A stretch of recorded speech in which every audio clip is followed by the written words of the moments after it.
Guys, gusto kong magpasalamat sa inyong lahat, sa lahat ng mga dumalo, sa lahat ng mga dumating, sa lahat ng mga nakipagkamay, sa lahat ng mga nakita natin at mga nag-share ng mga subscribers at followers natin, sa lahat ng mga nagbanggit sa atin na na-improve ang breeding nila, na-improve ang production nila.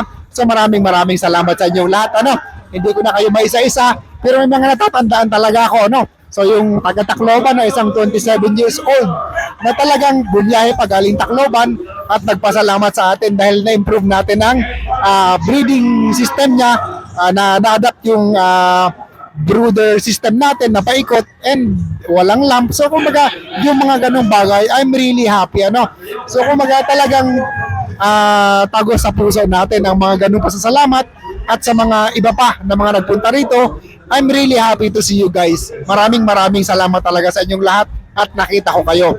And this is the first day of Expo pa lang, So asahan ko kayo bukas. Kaso medyo kulang na ang stocks natin. Kung mapapansin nyo, ito 20 itong pulis sa dala natin kanina, dalawa na lang ang natira. So ito, dalawa na lang na Bruce Barnett sweater. So yung mga baby stags natin na 4 months old, ito na lang. Ilan na lang na natira. Pati mga baby pullets, ilan na lang din ang natira. Ito na lang ang natira. So yung mga brood stags natin, ito na lang din. So ilan na lang tong natira natin ng mga brood stags. So bukas magre-replenish tayo pero konti na lang. So most probably bukas maghapon mauubos na to at Sunday makakapagpahinga na rin tayo. So again, taos-puso ako nagpapasalamat sa inyong lahat. Maraming salamat sa dumating.